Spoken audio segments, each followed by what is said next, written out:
नमस्कार दोस्तों, जय हिंद। दोस्तों फाइनली ईरान ने पूरी दुनिया के लिए स्ट्रेट ऑफ हॉर्मुज को खोल दिया है। दोस्तों इसके बारे में सबसे पहले खबर डोनाल्ड ट्रंप ने दी, उसके बाद ईरान के ऑफिशियल ने बताया कि अब स्ट्रेट ऑफ हॉर्मुज पूरी दुनिया के लिए खुल गया है।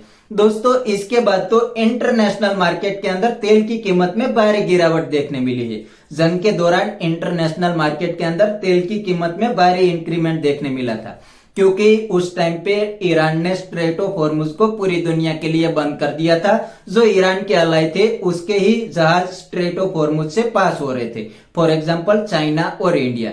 और जो अमेरिका के अलाय थे उसके लिए तो ईरान ने स्ट्रेट ऑफ हॉर्मुज को पूरी तरीके से ब्लॉक कर दिया था। लेकिन अब ईरान ने अचानक ही पूरी दुनिया के लिए स्ट्रेट ऑफ हॉर्मुज को खोल दिया है, इसीलिए जाहिर है कि तेल की कीमत में भी भारी गिरावट देखने मिलेगी। और दोस्तों स्ट्रेट ऑफ हॉर्मुज से करीब दुनिया का 20% ऑयल फ्लो होता है और इस जंग के दौरान पूरी दुनिया के अंदर एनर्जी क्राइसिस महसूस होने लगा था। लेकिन अब दुनिया को राहत की सांस मिलेगी, क्योंकि स्ट्रेट ऑफ हॉर्मुज पूरी दुनिया के लिए खुल गया है। और दोस्तों यहाँ पर डोनाल्ड ट्रंप लगातार कह रहा है कि ईरान अमेरिका के सामने झुक गया है। ईरान ने अब अमेरिका की बात मान ली है और अमेरिका जंग जीत गया है, इसीलिए अब ईरान ने स्ट्रेट ऑफ हॉर्मुज को पूरी तरीके से खोल दिया है। इतना ही नहीं, डोनाल्ड ट्रंप तो और भी शाना हो रहा है। जी हाँ दोस्तों, ईरान ने तो अमेरिका की बात मान ली और स्ट्रेट ऑफ हॉर्मुज को भी खोल दिया। लेकिन डोनाल्ड ट्रंप कह रहे हैं कि जब तक अमेरिका और ईरान के बीच कोई अच्छी डील नहीं हो जाती तब तक अमेरिका स्ट्रेट ऑफ हॉर्मुज को ईरान के लिए बिल्कुल ही ब्लॉकेड रखेंगे। मतलब ईरान ने बात मान ली, फिर भी अमेरिका और डोनाल्ड ट्रंप चाणा हो रहा है। तो दूसरी साइड ईरान ने भी क्लियर कट बता दिया है कि अगर अमेरिका ईरान के लिए स्ट्रेट ऑफ हॉर्मुज को ब्लॉक ही रखेंगे तो ईरान फिर से स्ट्रेट ऑफ हॉर्मुज को ब्लॉक कर सकते हैं। तो यहाँ पर डोनाल्ड ट्रंप भी शाना हो रहा है और दूसरी साइड ईरान भी अभी लगातार अमेरिका को धमकी ही दे रहे हैं। तो दोस्तों यहाँ पर अभी हम कुछ भी नहीं कह सकते कि दोनों के बीच डील हो गई है या नहीं हो गई। एक साइड से डोनाल्ड ट्रंप विक्ट्री क्लेम कर रहे हैं, वो तो कहते हैं कि अमेरिका के सामने ईरान लेट गया है, अमेरिका की बात भी मान ली है, इसीलिए ईरान ने स्ट्रेट ऑफ हॉर्मुज खोला है। ये अमेरिका की क्लियर कट विक्ट्री है। और दोस्तों दूसरी साइड ईरान ने भी विक्ट्री डिक्लेयर कर दी है। मतलब दोनों साइड ने अपने अपने तरीके से विक्ट्री को डिक्लेयर कर दिया है। दोस्तों यहाँ पर कौन जीता कौन हारा वो तो आने वाले दिनों के अंदर ही पता चलेंगे। लेकिन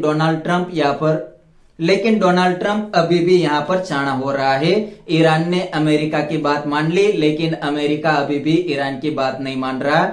अभी भी अमेरिका ने ईरान के लिए स्ट्रेट ऑफ हॉर्मुज को पूरी तरीके से ब्लॉक ही रखा है। और डोनाल्ड ट्रंप ने यह भी बता दिया है कि जब डील हो जाएगी उसके बाद ही ईरान के लिए स्ट्रेट ऑफ हॉर्मुज का ब्लॉकेड हटेगा, तब तक नहीं हटेंगे।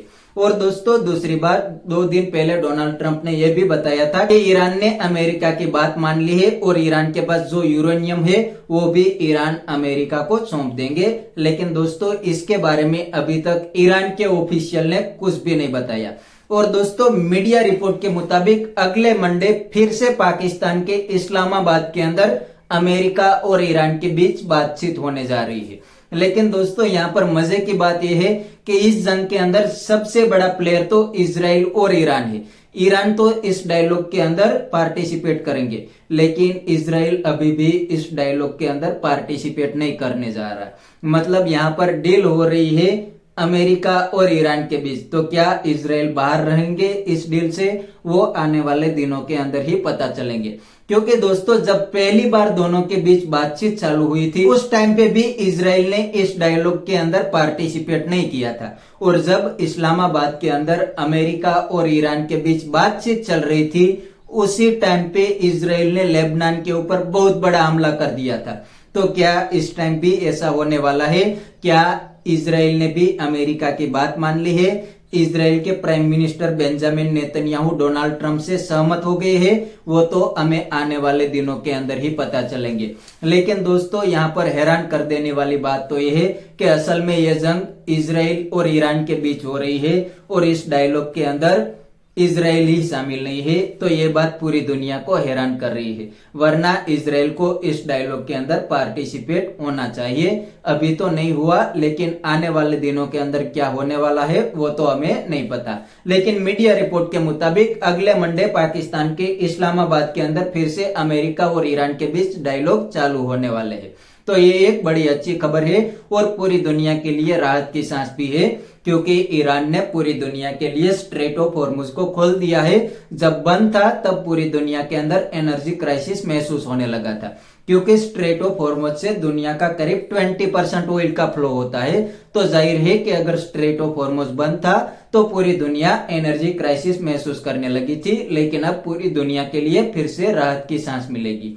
तो बस दोस्तों, आज के वीडियो में इतना ही। अगर आपको ये वीडियो पसंद आया तो वीडियो को लाइक शेयर कर दीजिए और चैनल को सब्सक्राइब करना मत भूलिए। थैंक यू, मिलते हैं नेक्स्ट वीडियो में।